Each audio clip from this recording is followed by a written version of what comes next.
Welcome back. Mike Milbury has left us.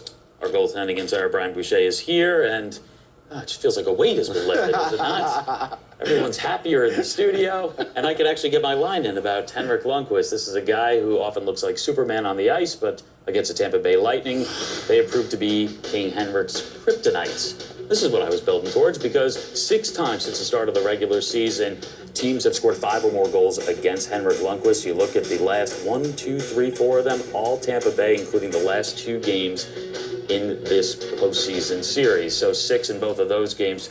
You look at Henrik Lundqvist here. We always talk about goalies getting into the opposition's head and how that can affect them. Can teams get into goaltenders' heads? Absolutely. And I think it's fair to say right now that Henrik Lundqvist probably is wishing that he wasn't playing the Tampa Bay Lightning, because they certainly seem to have his number. And, you know, it's not entirely his fault, and especially on this first goal, he's trying to get that puck out of harm's way. Unfortunately, he puts it right on Stamkos' stick. This one here, not really his fault. It goes off Girardi's stick, a tough break for him. But this is a save right here that you're accustomed to seeing Henrik Lundqvist make, and he's not able to get it. Same here, late in the game. He's not able to come up with that big save. We're used to seeing that. And then this one here, the game winner, it's a 1-on-4. And as a goaltender, you got to be a tad bit more aggressive than being halfway inside the blue, and that shot beats him clean. That is a save that Henrik Lundqvist has to make. He knows that. This is not a surprise to him. But certainly the Tampa Bay Lightning seem to have his number. Do you think that last goal was more of a fatigue thing? Because he's been getting a barrage over the last 2 games, and he just seemed like he wasn't prepared for the shot. But do you think he's starting to get tired now? I think that's a great observation, JR. There's no question, in my opinion, that he's, a little bit rattled right now, because he has to be perfect every single night. And I think maybe this may be a case of him starting to wear down. He simply can't be Superman every single night, and he's looking human right now, and that shot right there would never elude him in the past, and it seems to be wearing on him right now. So I think it's a fair question to ask that. Yeah, I think that the Rangers are really struggling with Tampa's speed, and you heard Alain Vigneault say and John Cooper say, very similar teams. Offensive teams, yes. Everybody talks about the Rangers' speed, but Tampa, to me, has a faster team. And I don't think the Rangers are adapting quick enough to their speed, especially the triplet line. Those guys are just all over the place, and they're making so many more mistakes that's leaving Henrik Lundqvist out to dry that they usually haven't done over the season. And I think he's starting to get burned because of it. And I think he's probably getting frustrated too. Lundqvist, he's given up 12 total goals over the last 2 games. Let's hear from him. Describe from your observation the game-winning goal. For some reason, I don't pick it up.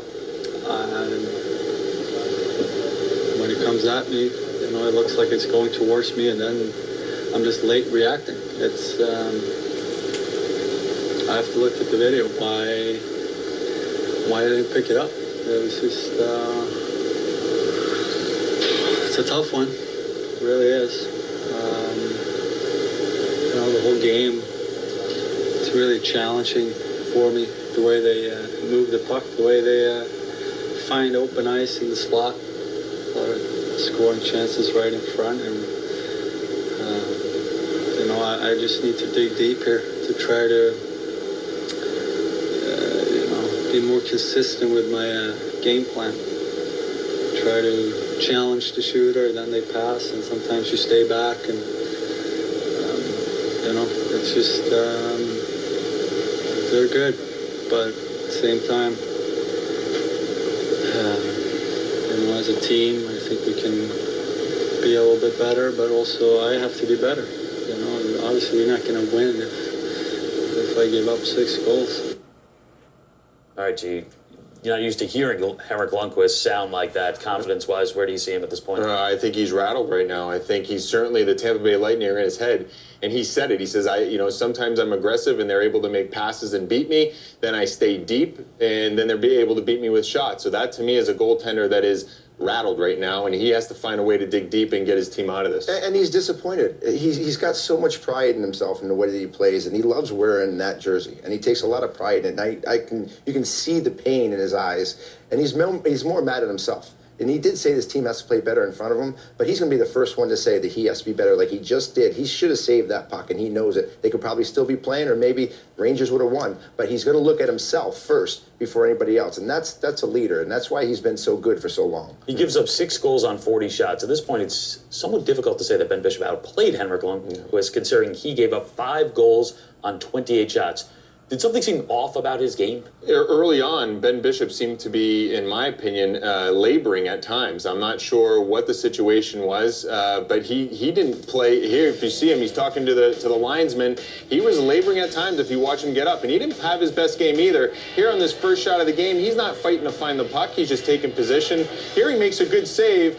Give him credit on this one. He made a good first save. Jesper Foss was able to pick up the rebound and score. But here he doesn't locate a pass option on the power play. He's set on the shot. He doesn't locate where the pass is going. And because of that, he's not able to make a move to get himself in good position. To do the 2-pad stack is not the motion he wants to make the save. He wants to get over with a push and be in the butterfly. He didn't do that. And I wonder if that was because of the situation earlier in the game where maybe he was laboring a little bit. Maybe he's not 100%. Just want to go back quickly to that first goal. So he clearly gets screened there. In that situation, what does he need to do to give himself a better chance? As a goaltender, part of your job is to fight to find pucks, and that's competing as a goaltender. If you just want to go down and get in a butterfly position and hope the puck hits you, it may hit you 8 times out of 10, but you got to fight to find pucks. And early in a hockey game like that, he shouldn't be fatigued. I think it was a minute and a half into the game. He should be fighting like heck to find that puck and make sure that he can see it. I know there was a screen, but a guy as big as Ben Bishop, he's got to find a way to find pucks and make that save early on. Certainly not the prettiest performance of his career, but he gets the victory, and he is now 10-1 against the New York Rangers. His team leads this series 2-1. Well, plenty more still to come here on NHL Overtime. Steven Stamkos and the Lightning deliver down in Tampa Bay. They win this one 6-5.